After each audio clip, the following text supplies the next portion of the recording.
Tricoli. I'm a retired KPMG partner, haven't worked in 4 years. You don't need to impress me because I can't hire you any longer. I used to recruit students here, great students here, but if you're going to make eye contact with these folks up here.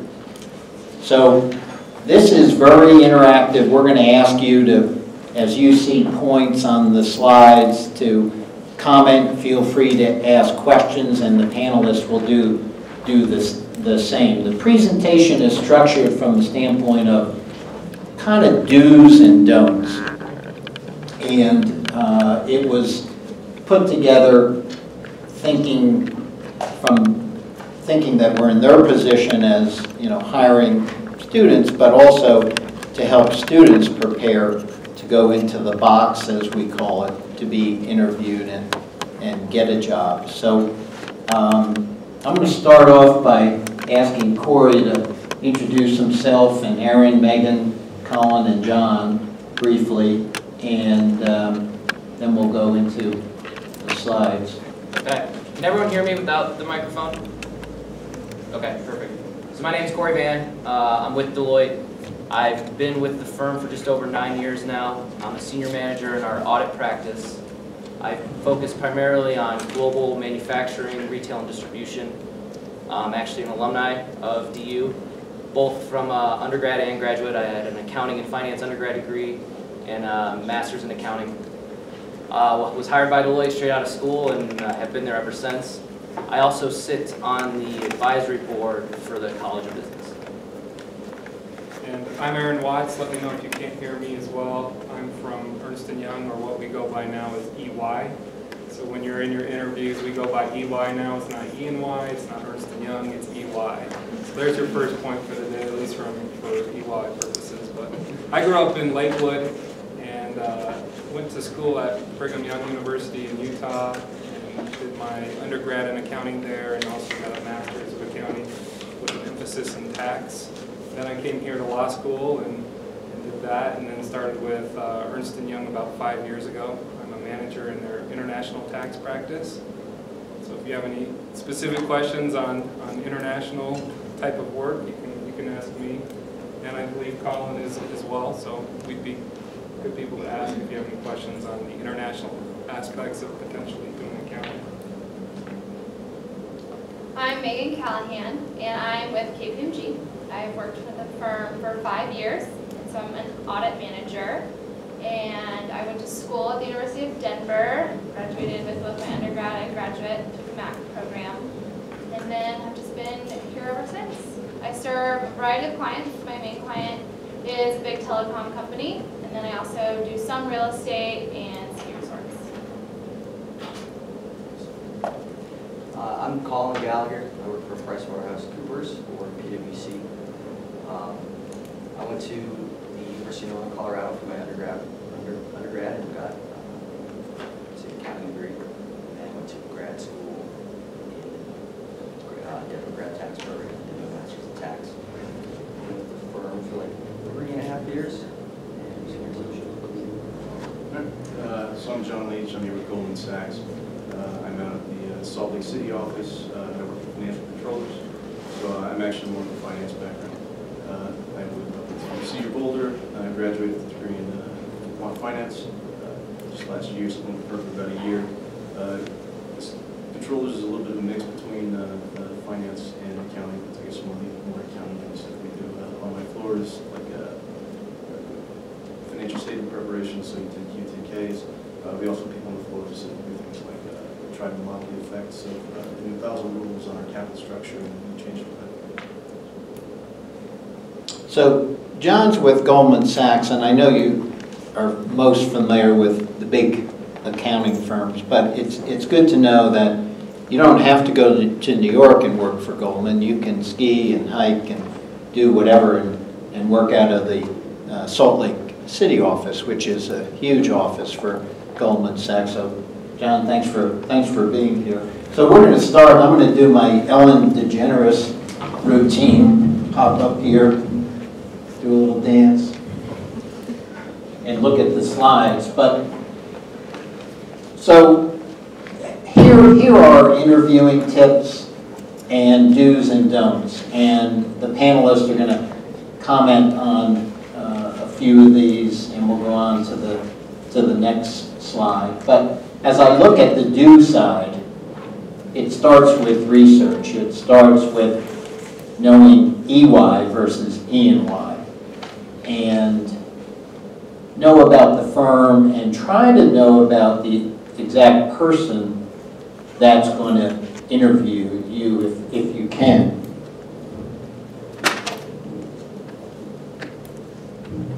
So know a little bit about, it's a little loud, isn't it? It is a tad bit. I don't know how we adjust this. Someone will adjust it, I guess. Oh, okay. So things, I mean, you don't want to go into an interview at KPMG. That was not Okay. me. I didn't So I touch shut it. I don't Okay. think I need a microphone. But so, for example, you go into the office at KPMG, you should know it's a fairly new office. They moved. Mike Barup is the office managing partner. You should know that. And the same thing for any of the firms that you're going to interview with. And one of the do's, I think Megan, you made this point on state when you are CPA eligible on the resume. Do you want to comment on that? Yeah, I think it's just really important to your employer because when we measure headcount and when we plan all of our numbers, it is very concentrated around when you're CPA eligible and when you will get it. And it also impacts, as you guys know, they changed the rules.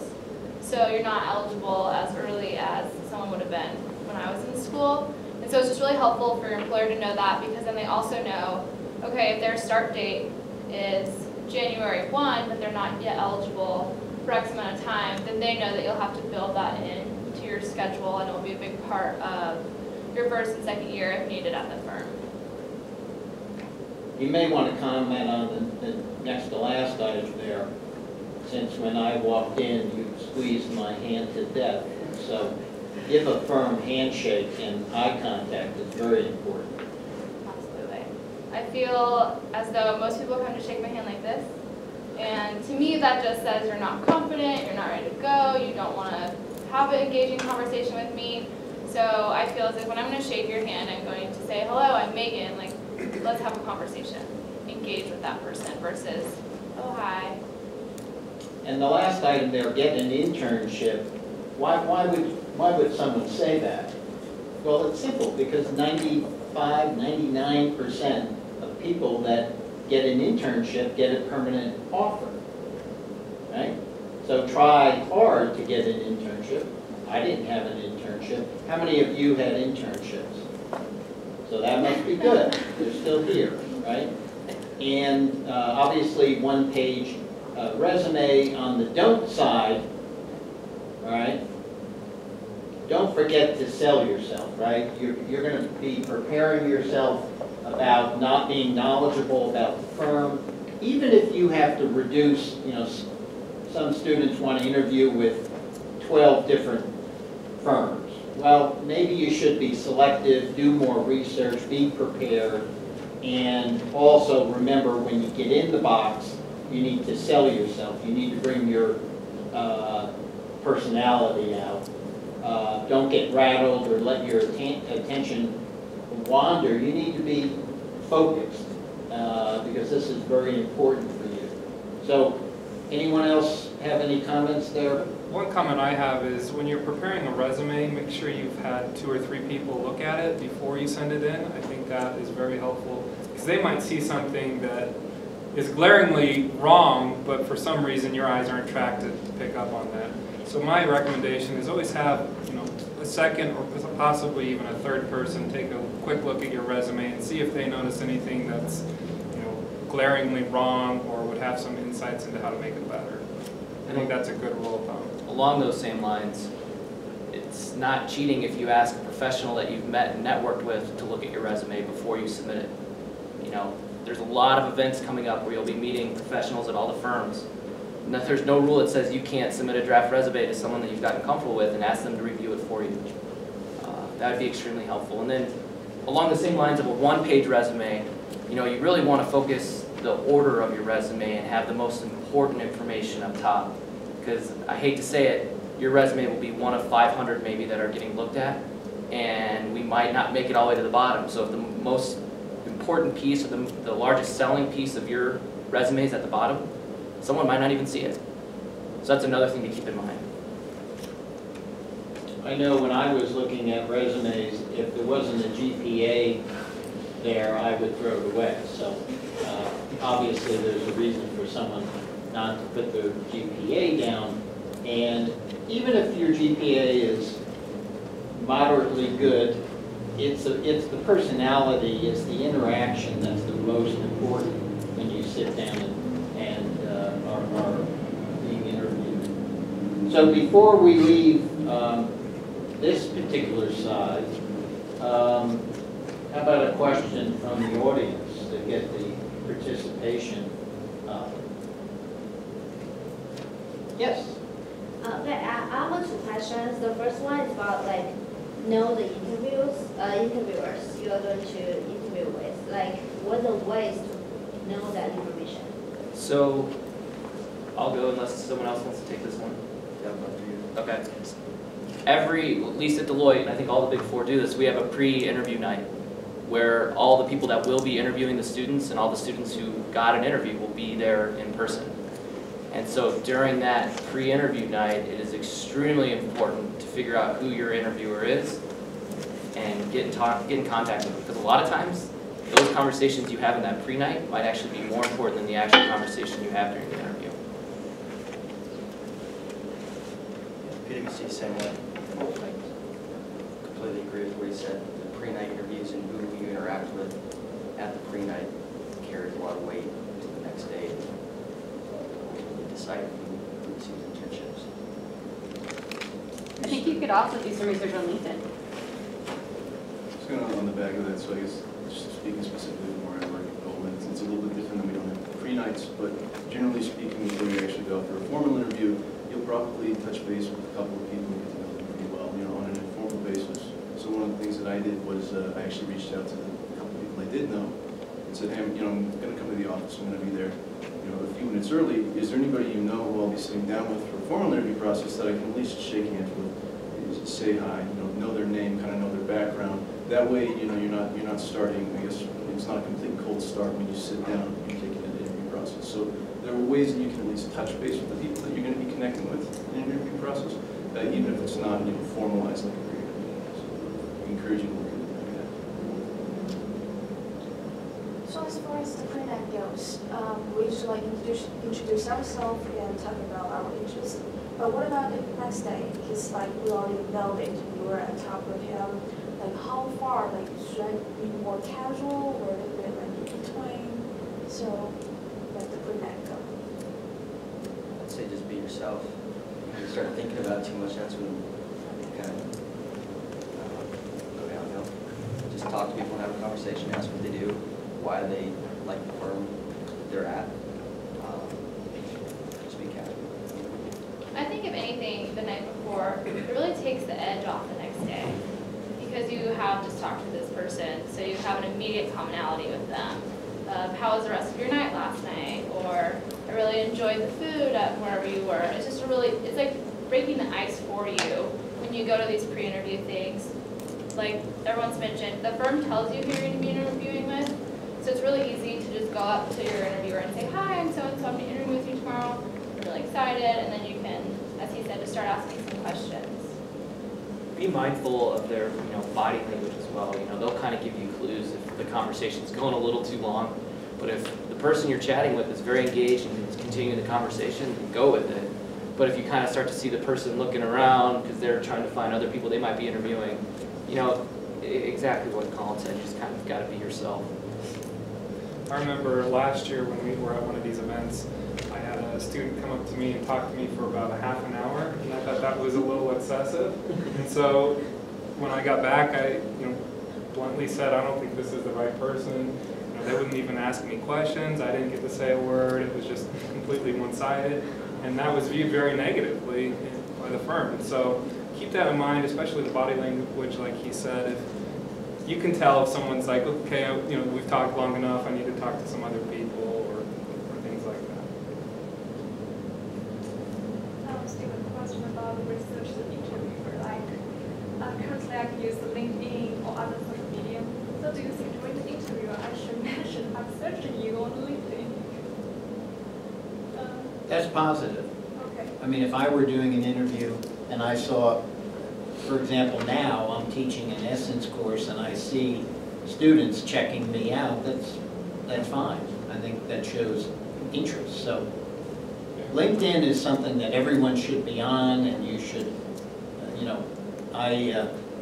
I got the, LinkedIn for Dummies and went through it. So when I'm being considered for a board position, I want to know the exact words that they're going to key on. So LinkedIn is, as a professional, is the place to be.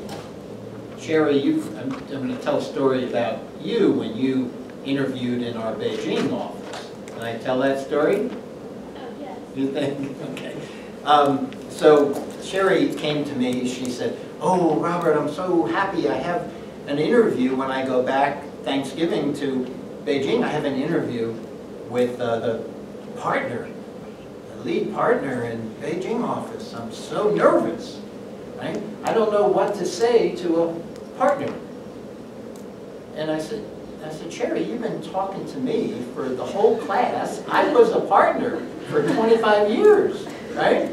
You just, again, be yourself, right? Try to think as if you're talking to your parents, okay? You have to be relaxed. In athletics, in order to perform, you have to be relaxed. How are you relaxed? Well, you have to develop self-confidence. So self-confidence is the key. Well, how do you have self-confidence when you don't even know what you're doing, right? But you should know that as a professional, the firms don't think you know anything to begin with, right? They're gonna pick the person that they believe is the right fit for their office, that's going to fit in, that's going to work hard, that's going to shake hands, that's going to make eye contact, that's going to be accepted on a team. I'm sure Goldman, as well as all the firms, you work in teams. So that's why it's very important as you go through the program here at Daniels and DU, it's team, right? You're in a team. And at the end, you get evaluated by your peers. And if you're not pulling your weight, that's a problem. But what happens in real life, if you don't get picked for a team, you wind up sitting in the office. Don't want to scare you right now. But people need to want to hang out with you. People need to know that if you're going to work, if they want you to work, you're going to work. If you need to do something, you're going to do it. No complaining. Get there on time, be thorough, smile, be helpful, be likable, because you're working in a team. And the people that can't do that wind up, what do you call it, on the beach, I guess, right? In the bullpen. In the bullpen. And that means in the office, and they're not going out on jobs, because the word gets around very quickly. Again, not to frighten you, but you need to be likable, you need to be helpful, don't complain. Right? If someone says, we're going to work, the Liberty Global, we're going to work this weekend, and you say, well, I was going to go skiing this weekend. Well, okay, you're not going skiing, you shouldn't even have said that, it doesn't matter, you're going to be working, right? So don't even say that and then say, okay, I think I'll skip skiing, forget about skiing, right?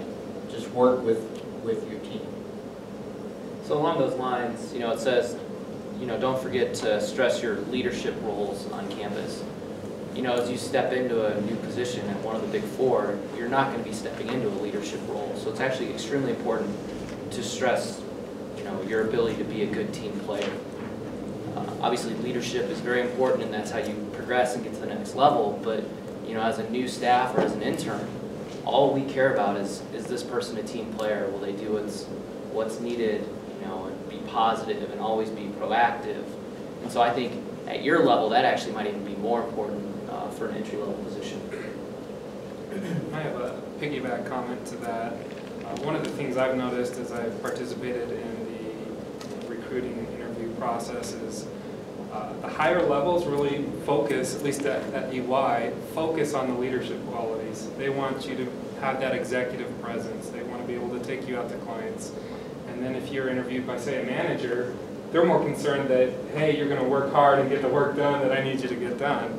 And so, at least from EY, that's what I've seen here in Denver. So you might want to keep that in mind. If you're interviewing with a partner, I'd maybe focus more on your leadership qualities. Don't abandon, team player and detail-oriented, those types of things as well. But at least at EY, I would focus on your leadership skills if you're talking with a partner or executive director.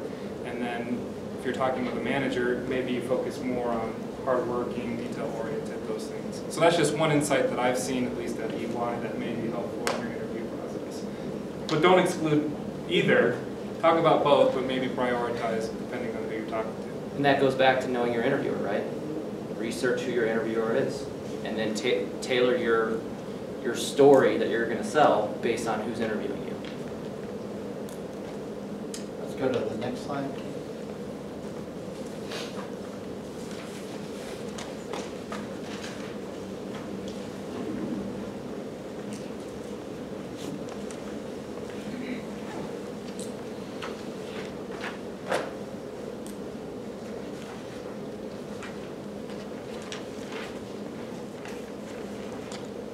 I'll start off with the mock interviews, and that's perfect. You should do that, and if the school does that, right, Dr. Lazar? We set up mock interviews. Well, I think Katie's office handles that, didn't Katie? Absolutely. There's a few times actually this week that if you're interested, specifically on Thursday, we have some mock interviews going from 9 a.m. to noon. And then Thursday evening from about 5:45 until about 7:30, 8 p.m., we're doing an event with the alumni from Daniels, a speed networking event, and it's in Anderson Academic Commons. If you go to danielscareers.com and look in the events section, you're able to RSVP for both events. It'd be great practice right before our interviews kick off next week. I highly recommend it if you guys haven't interviewed before. I don't know how do you guys film them? We don't film them in this time, but there are opportunities to. Okay. It's just practice. I mean, that's how you become good at interviewing, is to practice. Have you talked about interview stream, Katie? Yes. No, I have not, but I'm glad to. Interview Stream is an online resource where you can record yourself practicing, and that is great because you can see how many times you say or like, or if you have any nervous twitches. You can actually send that to your career coach as well, and they can respond back with feedback from your interview too. You can't go into an interview saying, oh, I have to get this job, my life depends on it. You can't approach life in that way, right? You have to be passionate, you have to be realistic, you have to prepare, but you just have to do your best. And don't get nervous. Be relaxed, because you have to be yourself. And we say in here about paying attention, but pause. A pause is needed. If you keep on running off, if your tempo, it's like golf, right? And if your tempo is off in golf, you have to make adjustments. You can't play. You have to slow down and do something. Well, I think tempo in an interview can really turn people off. And you keep on, you have all these questions, boom, boom, boom. Hey, relax. There can be silence as you're talking with someone. So keep that in mind to try to be, even if you have to run around the block a couple times to get your, get the anxieties out of your body, do it. Don't. Let's go to the don'ts. Don't be late to an interview. Don't leave your phone on. Don't ramble. The one I like is the second one. Don't forget to engage with the greeters. That's actually extremely important. So the way it'll work, at least with the Big Four, is you'll kind of come in and you'll sit with a few normally staff or seniors, and they'll kind of entertain you until your interview is ready. And be very mindful that they are evaluating you as well. And that's more getting back to, is this the type of person I could see myself working with, working alongside?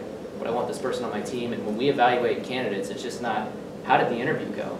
It's, we get input from each of the greeters. What did you think of this person? How did they handle themselves in a very, almost kind of nerve-wracking setting because you're just getting ready to interview? So definitely keep that in mind. And Corey, I would say that in the interview process, the greeters have maybe even more vote than the partner, right? So you don't have to play up to the highest ranking person, because the partner is going to rely on who met the person. And if someone says, I wouldn't hire that person, I don't think they'd make a good team player, well, the partner is going to say, okay, go on to the next one, because there's plenty of students out there that will convince greeters that they're the right folks, so the right person to hire. Any questions, Sunny? As for the graders though, because like how many minutes that you should go to that room? Because if you went there like too early, like 30 minutes before interview, you cannot hang on with them a lot. Sometimes you write like words, or just like sit there and. How can you run out of words? It's 30 minutes. You shouldn't think that way, because you can talk about the Bronco game. You can talk about so many things. So when you're preparing to meet someone, know what's going on. Know that the Broncos beat Kansas City, but it was pretty close because right near the end, Kansas City almost tied the game up. That kind of stuff is very important and might really engage a greeter or an interviewer. You get a point in my book. Yeah. So there are so many other things that you can talk about just to keep the flow going. You can't be a pain in the rear, right? You can't come in and just hang out there for 45 minutes and and have other people come. So it's got to be it's got to be a moderate time. It's a great measure. Read the newspaper the morning of your interview so you know what happened. Not just in sports, but if it's a guy greeter, sports is probably a great topic to, but know what happened in the world. Oh, did you see this? Or it's gonna snow. Don't focus the conversation on accounting, because that's when words can dry up, when it's very dry and it's, oh, did you hear about the latest ASU that's getting released? I don't think the greeters would really appreciate that. They want to talk about what's going on in the world. So keep that in mind.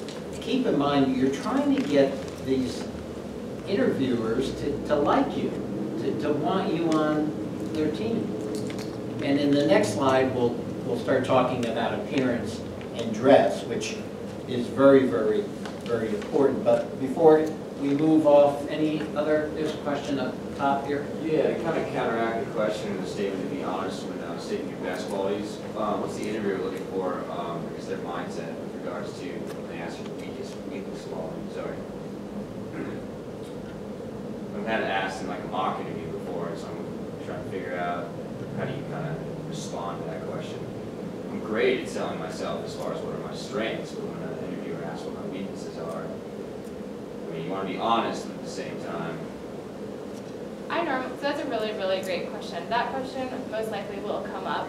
I definitely had that question asked. Did you say will or will? Sorry. Will. At least it came up in my interview 7 years ago. And I just said that sometimes I'm over-invested or I'm too detail-oriented, right? Because what we're looking for is a balance. So I would give an example of, I was a TA in college, so I would be grading something, and I would spend so much time trying to make sure they got every single inch of the calculation right, and that would take me 7 hours. Whereas I could probably do like a high level review, it's not that important.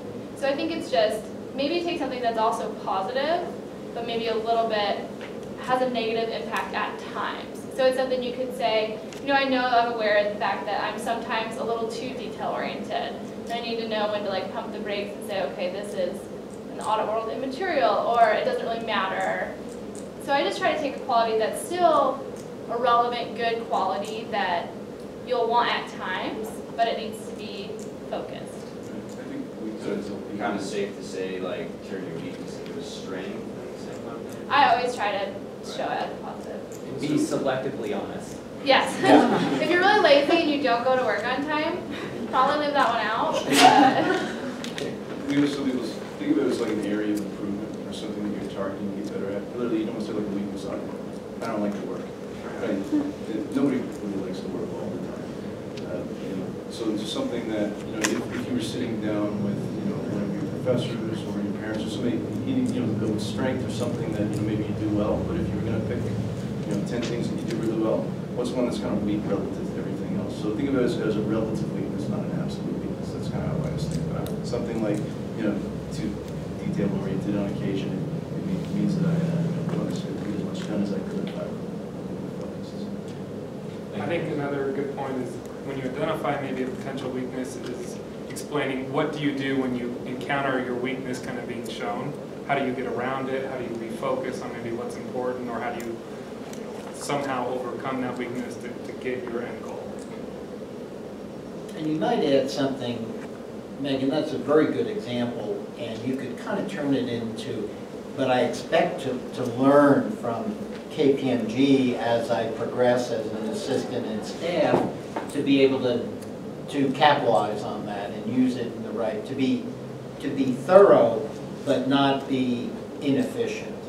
So that would be my goal, right? So you're setting that up, and that's good. And I think, as John said,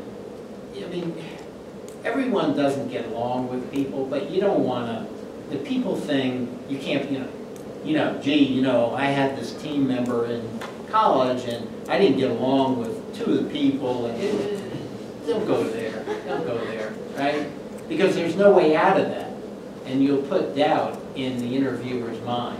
Whereas the example Megan used, the interviewer is thinking, oh, that's kind of good. That's something that can be managed. That's something that we can groom Megan, right?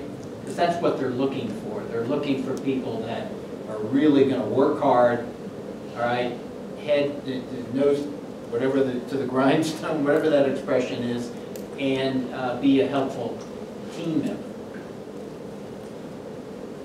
Jesse. I have a question regarding answering the question of tell me about your strengths. So, excuse me, to me, I think one of the important things is you keep a positive attitude and be very confident. But it is something that the interviewer can tell through your interaction with him or her. So should I just skip those parts and tell something that may not be easily discovered by the interviewer through a short time interaction?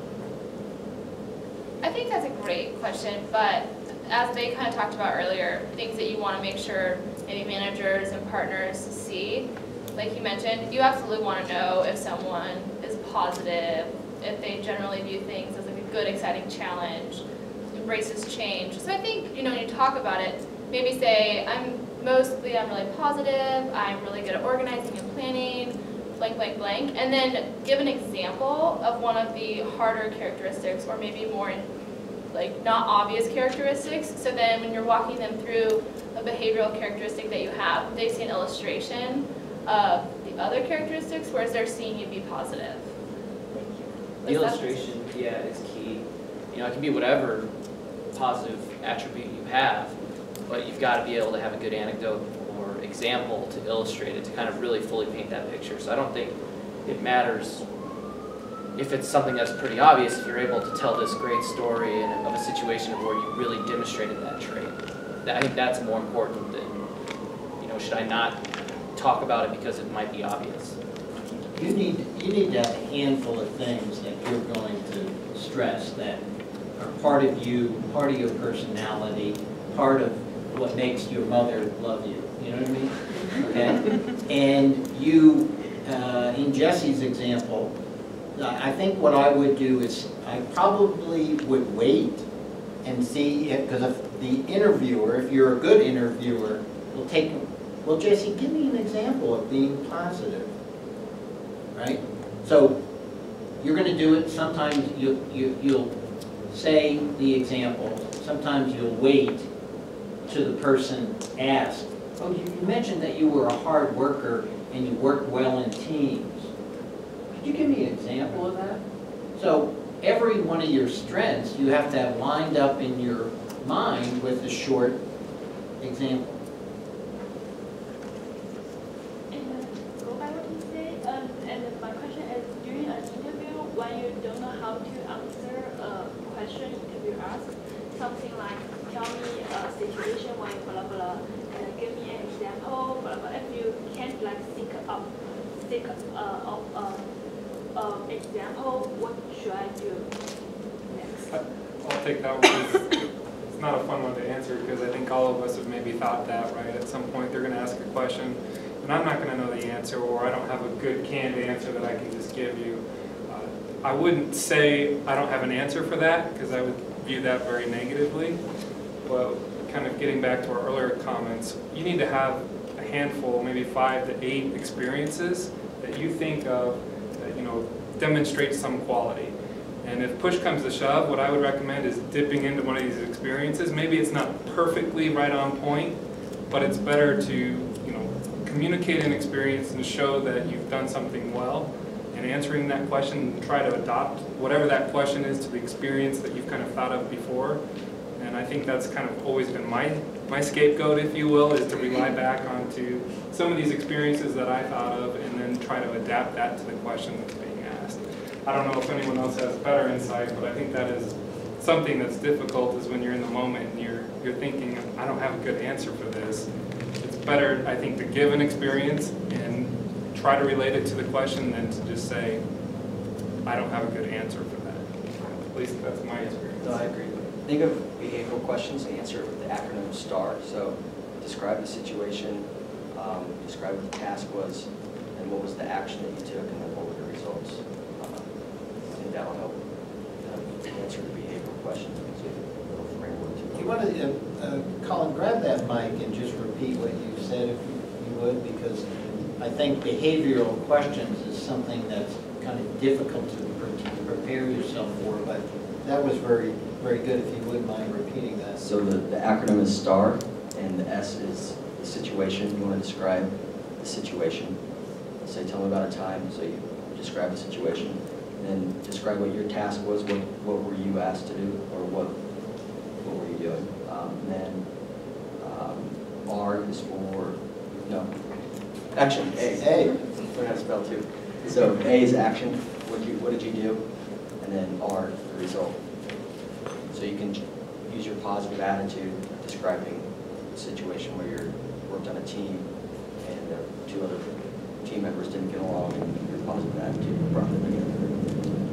The result was you got a team project. An item to add to that is, and it's kind of up here in the do's and don'ts already, is don't just start rambling right away. You know, equally as bad as saying I don't have an answer or an example is you just start taking the interviewer down some winding road with no real point.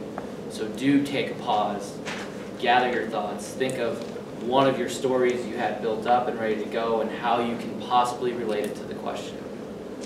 But a lot of times when you're nervous, you'll hear the question and you'll just start going. And you don't want to do that either, so keep that in mind as well. So a lot of time, interviewers will actually allow you to kind of talk yourself out to the point where it becomes clear you don't know necessarily, you know, how to answer the question perfectly. Whereas if you stop between 1 or 2 sentences and give a little punchy line, you know, it shows you're not necessarily a subject matter expert, or you know, you're not going to write a dissertation on this subject. You have an idea of what you're talking about. So frequently, it's better to just give a bullet and stop. And so the silence is okay. Sometimes people will just wait and see if you can kick back in the gear and keep talking. So that rambling, I've seen rambling gets destroyed in several interviews, you know, in a matter of minutes.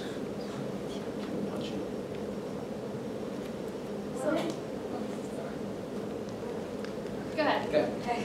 What is an interviewer looking for when they ask you the question or say, like, tell me about yourself? That's your question? Yeah. Okay, I think that's great, because I think most interviewers start out with that question, and that's when you can kind of have canned. I think it's a perfect opportunity for you to take kind of control of the interview, and turn it into more of a conversation than all these behavioral questions. So tell them about where you're at, what you're looking for, why you're interested in accounting, and keep it 15 to 45 seconds, just short and sweet. Your elevator pitch, right? In 20, 30 seconds that quickly says who you are, what you're about, and why you're interested. And the key with a question like that, I'll be completely honest with you, if an interview starts out well, we might not ever get to a behavioral question.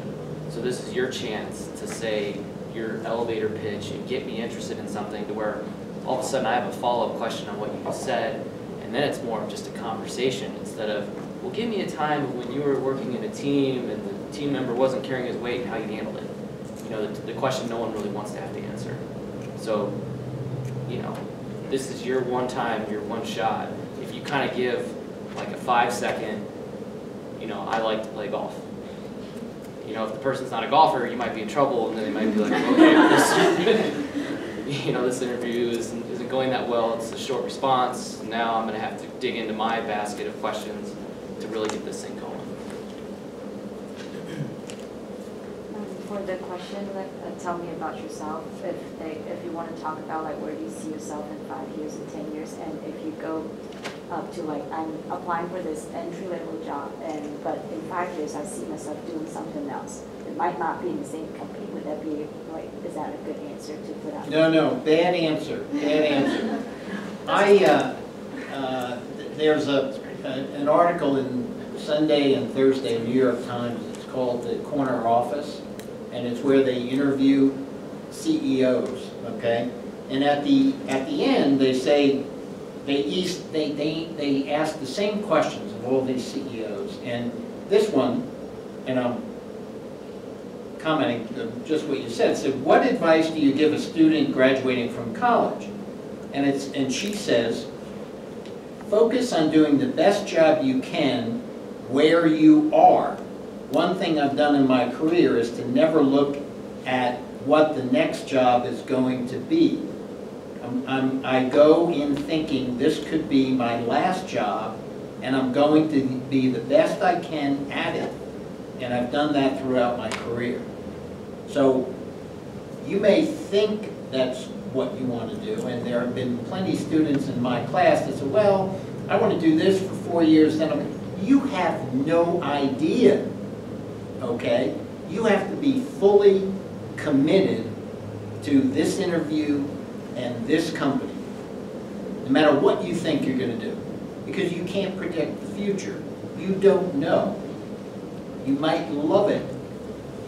I loved it for 39 years, same firm, and no one in my family or that I knew ever thought that I'd stay with one firm for close to 40 years. Now, I was in 6 or 7 different offices. I had different people I worked with, and you'll find out that it's all about the people. It's about the people that you're working with, and you need to find a fit for your personality and your qualities with the firm. And you'll wind up going with the firm that you think gives you the best opportunity to be a better person and to be successful. So I didn't mean to jump on you there. Right? I'm just wondering how you answer that question, because if I focus on this particular job, it sounds like you don't have an ambition. Well, I think you would focus on, I want to be the best staff person there is, I want to get my CPA license, and I want to get promoted to the next level. I think that's probably your best answer. You could be very ambitious and say you want to make partner, and I mean, let's not kid ourselves. Every company is a pyramid where there's only one person at the top. So the likelihood of anyone or everyone making it there just isn't true, but nobody wants to hear we're going to invest a lot of money into you over the next 3 years and you already know you're going to leave. Even if you have that in mind, honestly, when I started, I was like, 2 years, and then I'm gonna be making $1 million. You know, that was kind of my mindset. And it's like, well, actually, what you really need to do is take it one step at a time. I'm gonna try being an audit staff, if that's the career path you wanna go, or a tax associate, whatever it may be. And if I like it, great, let's see what the next level's like. If I like that, great, I'll keep going. And if at any point in time you don't enjoy what you're doing, then that's when you start looking at other opportunities. But you don't want to be telling that to the company that's looking to hire you and looking to invest a lot of time and money in you. I think it's going back to that. If you're, you finishing up your 4 or 5 year degree, really passionate about accounting, if you're interviewing in a big 4 firm or a bulge bracket, I don't think it's limiting to say that you could see yourself in 10, 20 years because there are a wide variety of areas that you can develop expertise in, right? It's not like you're going to be sitting doing the exact same job, as an entry-level analyst for the next 20 years. They know they're going to move you around if you perform. You'll be doing something very different in 5 years than now. So I don't think it's limiting to say that, I'm open to the idea of being at the same institution. Now, if you were to shop with, 4 or 5 people, it might be a little bit different. But if you're looking at Deloitte or PwC, like, if you want to do something different and you perform, they'll probably find you an opportunity.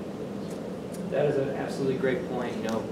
All multinational with offices around the globe with different functions, way different opportunities. And this kind of goes back to kind of researching the firm, right? If there's areas that you're kind of interested about,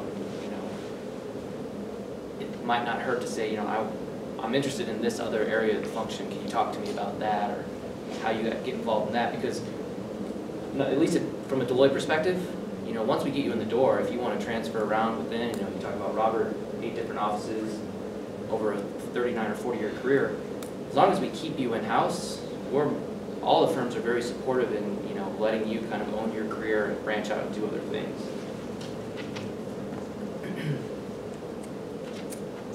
So what kinds of intelligent questions are appropriate to ask?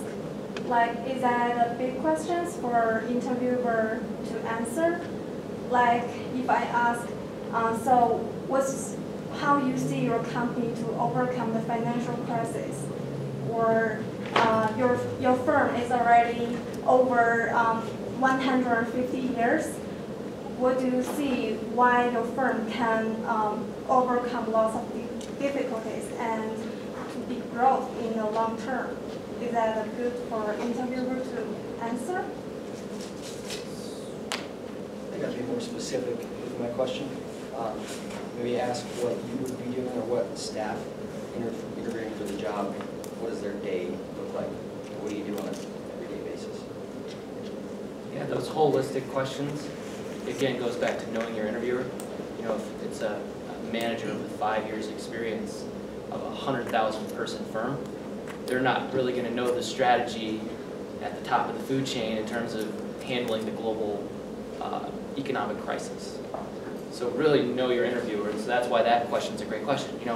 Walk me through the day in the life of what you do. What do you do on a daily basis? Because, we all love to talk and hear ourselves up on the soapbox, and so if you can get them going on something, but if you ask a question that, while it sounds extremely intelligent, if the person really has no idea, that type of question will crash and burn.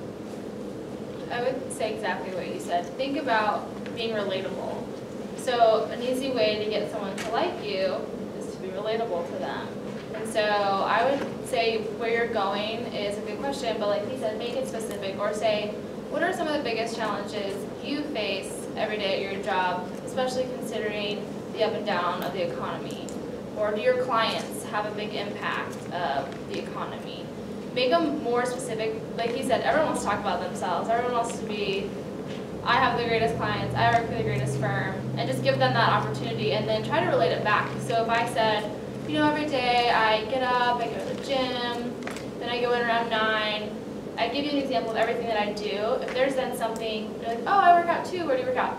Not necessarily the greatest example, but then that can give you maybe even better conversation, or again, you'll connect with them, and then that ultimately makes you more relatable and ultimately likable. Let's go to the next slide, Katie, please.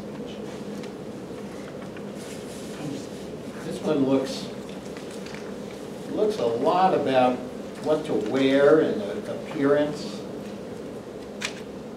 I think you can really lose a shot at a job violating some of these.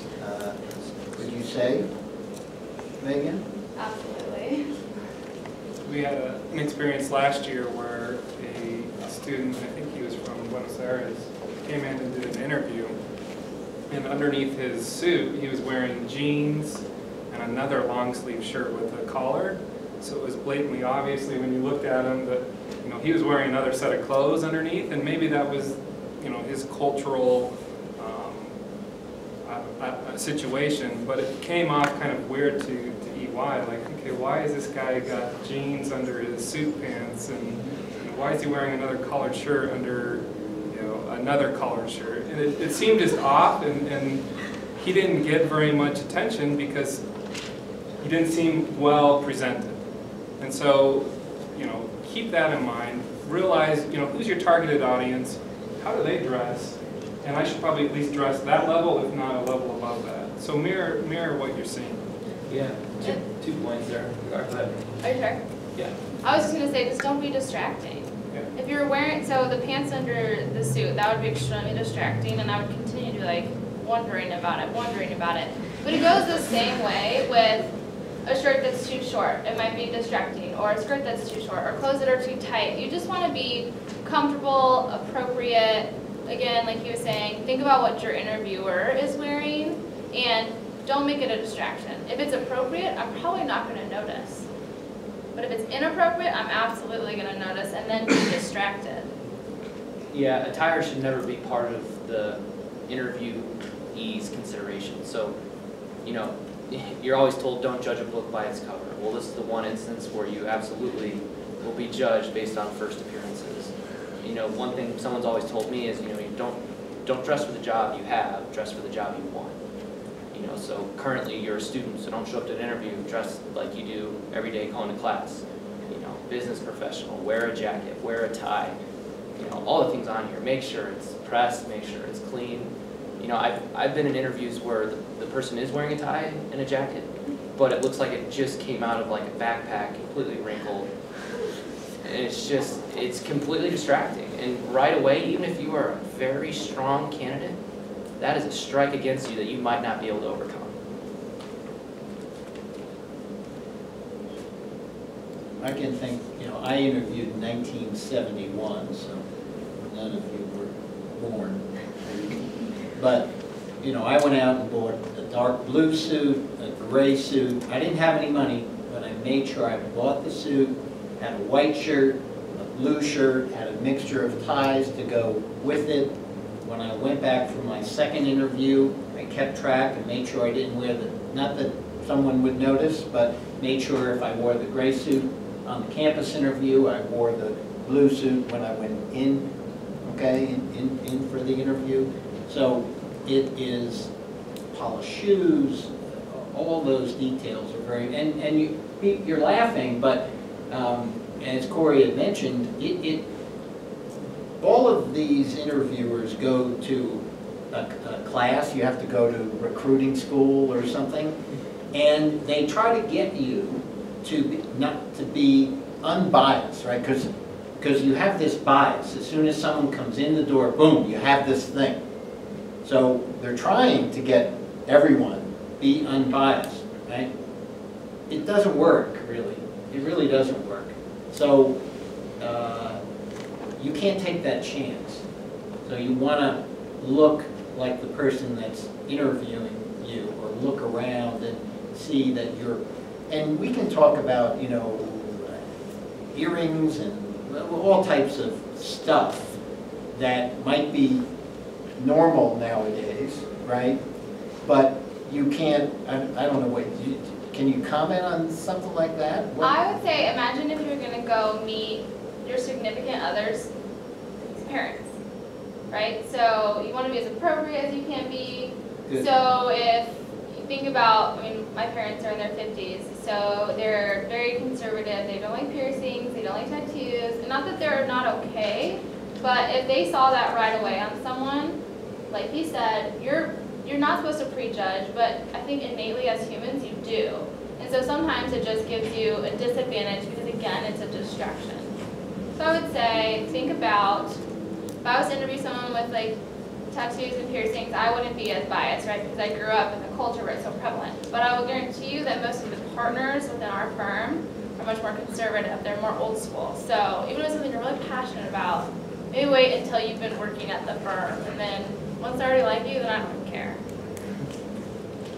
Yeah, it's an excellent point. You know, even long hair is more acceptable now. If, as a guy, if you do have long hair, making sure it's not just wild and out of control. You somehow have it combed and professional looking. You know, if you have piercings, maybe take them out for the interview. And as Megan said, once you get accepted into the firm and you've proven yourself to be a strong, hard worker and a great team player, then yeah, no one's gonna judge you. But until you've earned that credibility, you want to put your best foot forward, and the first way to do that is how you present yourself.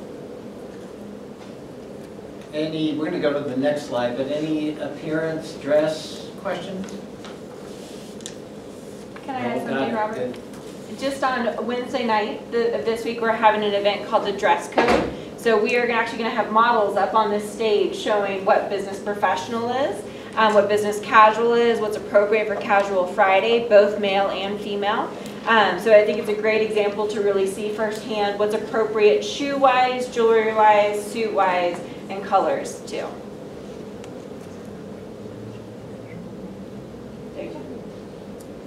Okay, so I think Corey started off talking about, remember, the interview process is only one piece of the puzzle. You have the interview, you have the greeters, you have the informal and formal meetings with the different firms. So I put in, grade each company you interview with, and I did that.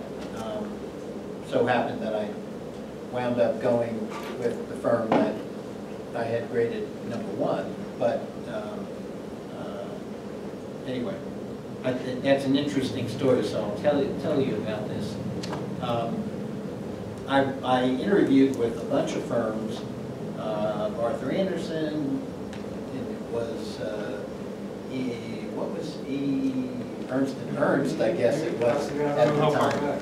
And I had Pete Marwick, Mitchell & Co. as #1, and I had an offer from Ernst, I had an offer from Haskins & Sells. These are firms that are no longer around, and Touche Ross, and but I hadn't had this offer that I wanted from Pete Marwick, and so I just called up, and I talked to the fellow that interviewed me, and I said, and I just told him the truth. I have these offers. I'm being, the fellow at Haskins & Sells wanted me to make a decision by the end of the week, and I really loved my interview with Pete Marwick and the people I met, and I know that while this guy was on the phone with me, because I was going to ask him, am I getting an offer? And he was probably going through, his assistant saying, who's this guy? I mean, should we offer him a job? I don't know.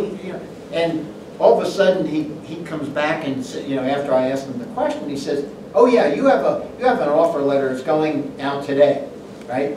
I didn't, naturally didn't ask how much, but I wonder, going back 45 years, and this fellow's no longer with us, but I just wonder, if I hadn't made that call, I don't know if I really was on the top of the list. Naturally, you send out your best offers or the people you want first, and I hadn't heard, but I had heard from the other firm, so I always thought that was kind of interesting. Maybe if I wasn't as proactive as I was, I probably would have gotten the rejection letter. But maybe I just turned this guy saying, hey, that guy's got enough confidence to pick up the phone, tell me the truth about his other offers. So I think we have a spot, right? I'll give him an offer. Anyway, I thought it was interesting, and I still remember it many, many years later. How about some of these other items here on Facebook and other social media? Who wants to comment on that? Well, I'm not entirely sure that it's still our position, but I know EY does not go to social media places to look at your background. Maybe it would come up in a big background check once you've got an offer, but I know we've been instructed, at least as the interviewers, I don't know what HR does, but we do not look at social media when making a decision about a candidate. That said, I'd still be very careful in what you put out there because people are very curious by nature, and if there's something out there about you and they want to find out, they'll find out. And so I would be careful. I don't know what the stance is on the other firms, but I'd caution you just to be, if this is something you're not comfortable with your parents seeing, then it's probably something you're not comfortable with the firm seeing. 100% agree. Think about who the greeters are going to be in that interview room, or think about probably the people that are looking at your resume to pick you for an interview or not. They might not be looking at it, but those greeters sure as well will be, because they're 1 or 2 years outside of college and they're all over social media and they're like, what's this person really all about? Let's go see what their Facebook page says. I've been in meetings where we're evaluating a candidate, like, well, we went on this person's Facebook page and there are a lot of inappropriate things. I mean, what do you think happened to that candidate? Got hired. Well, no, it's a great thing. If you don't want your parents to see it, you probably don't want to post it. Make it private, because if it's out there, at some point it'll get seen by someone you don't want to.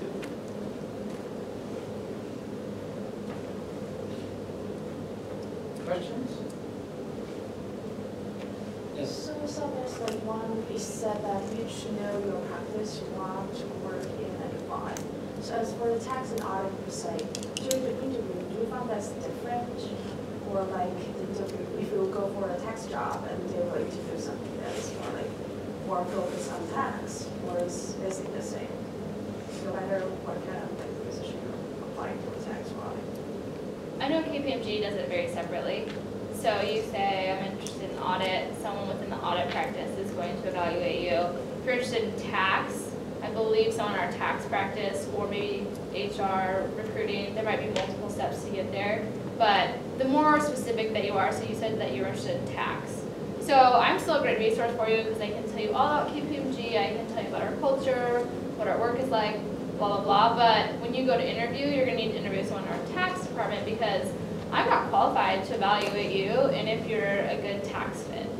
I mean, in general, yes, we all are one firm. I do work with tactical advisory people, all different kinds of people all the time, but I don't have the skills and the mindset to evaluate you for a very specific position.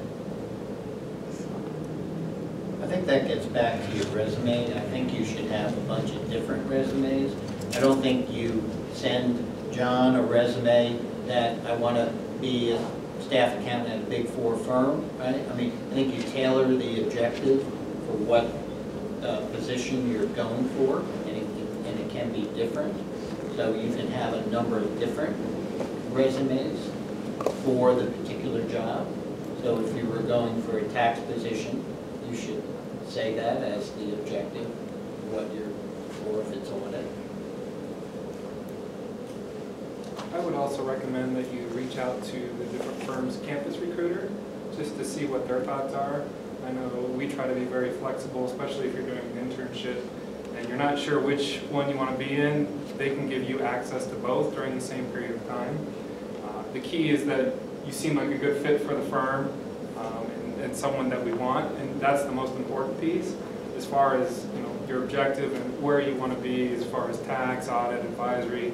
I would communicate that to the campus recruiter and ask, what would you advise in my situations? I mean, maybe I'm leaning towards audit, but I also want to see what tax is like. And they would probably be the best person to point you in the right direction. So that's probably the approach that I would recommend. That also brings up a good question. Another question you might just get in your interview is, what makes you think you would like audit? Or what makes you think you would like tax?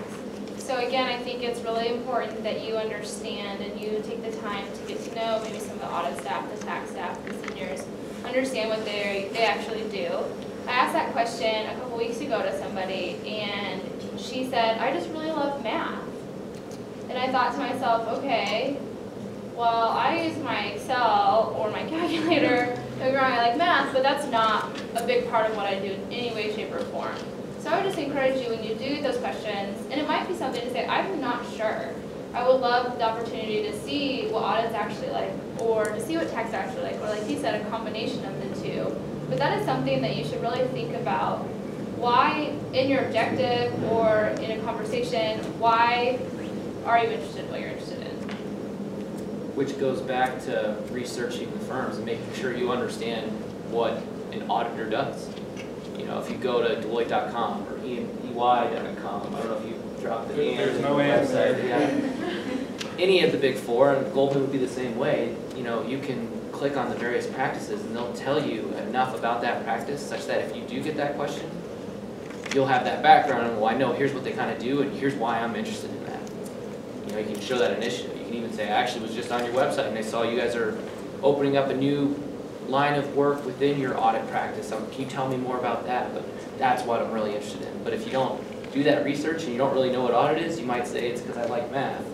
And again, as Megan said, you know, there's calculators and there's Excel, and math's not a huge part of what we do day in and day out.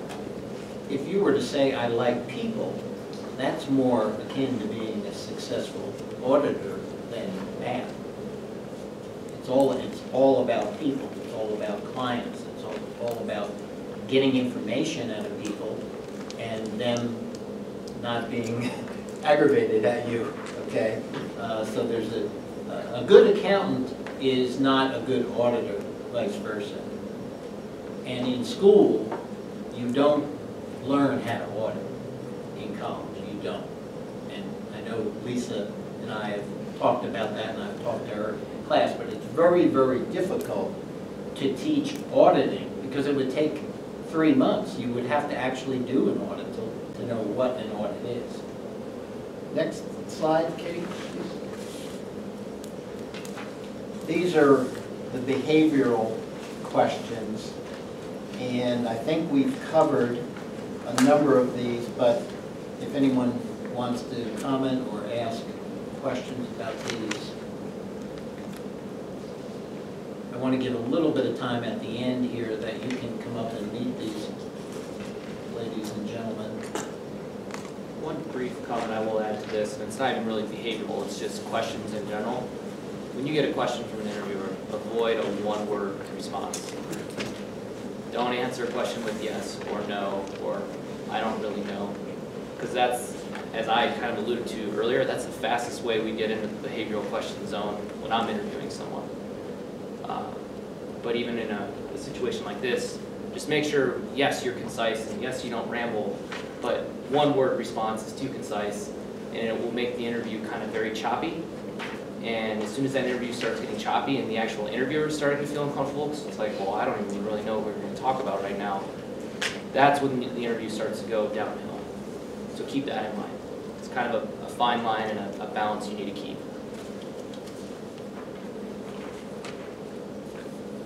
And the last slide. After the interview, very, very important.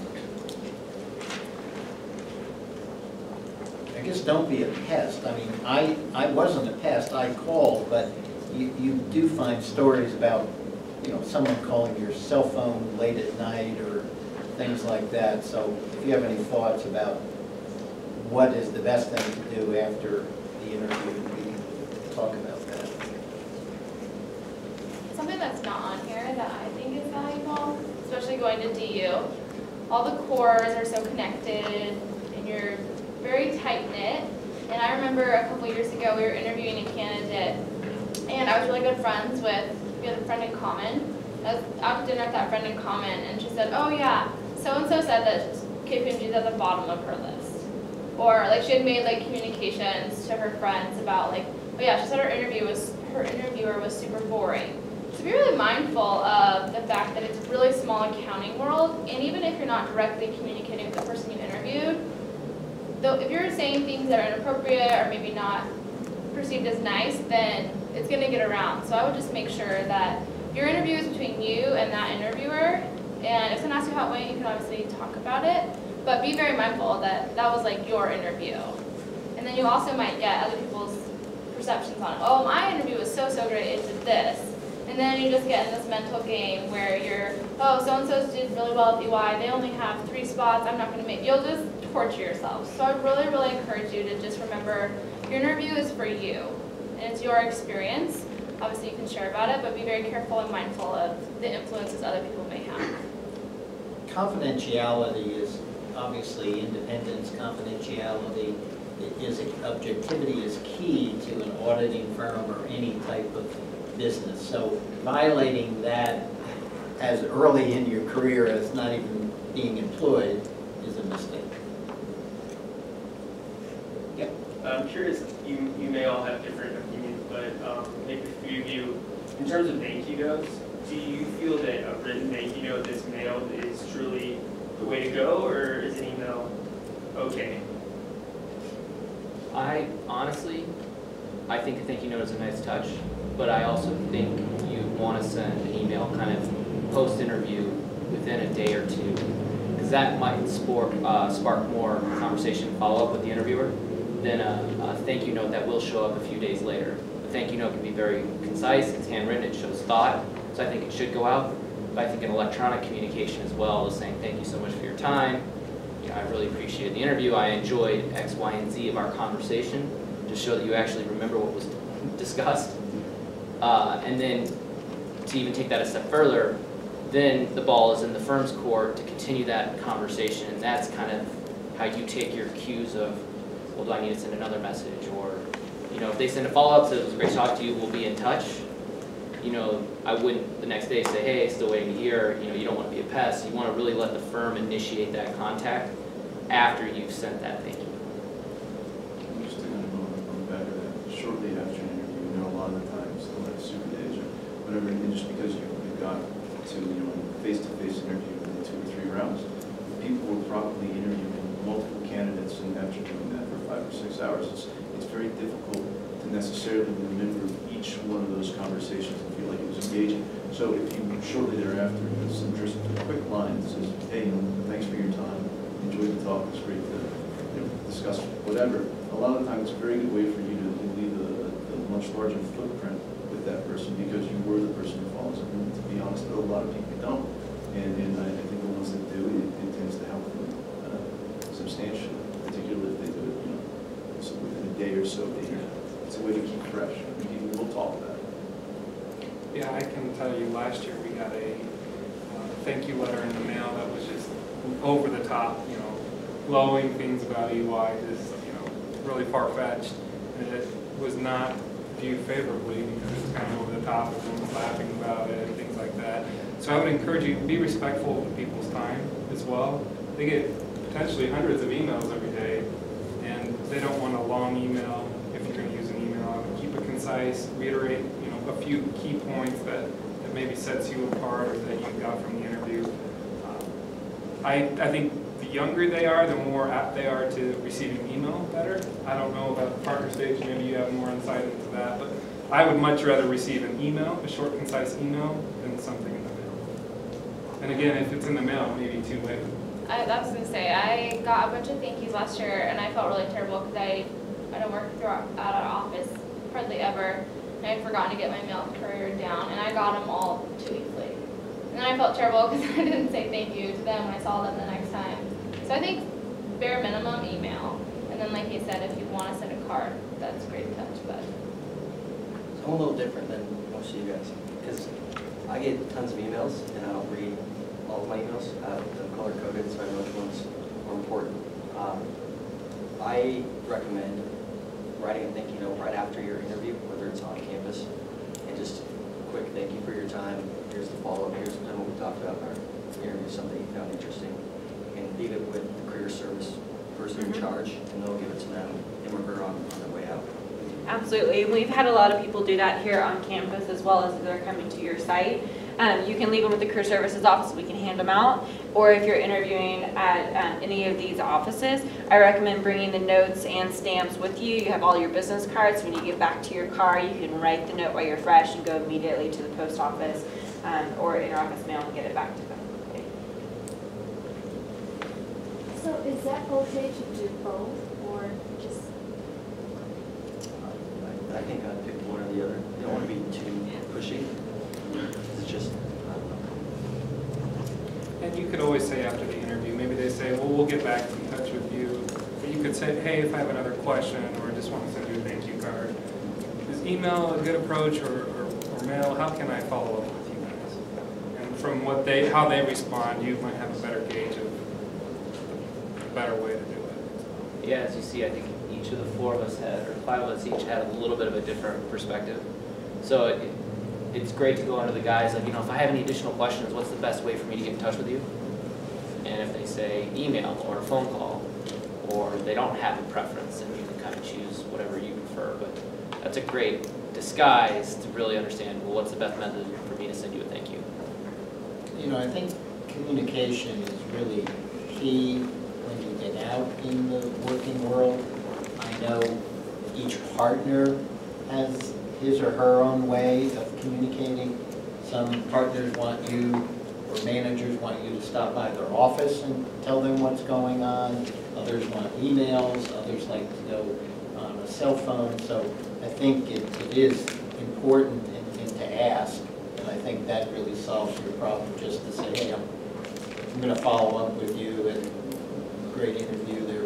If I have any questions, how should I communicate with you? So I think that will work. Do you think it's okay to take notes during the interview? Or just don't talk? I think it's probably fine if you can do it quickly. If we're waiting on you to write notes, it might be awkward. But the interviewer, at least the firm I work with, they will take notes. Because like they said, we'll interview so many people, we've got to try to keep the candidates straight. So I don't think it's completely inappropriate to take notes, but I would use shorthand and be very concise, so it doesn't delay the interview. Yeah, I guess the thing is, don't be distracting. Yeah. And as soon as your note-taking becomes distracting, then it'll impact the interview. Well, I want to give you a few minutes to come down and meet the panelists. So please give a warm round of applause to the panelists.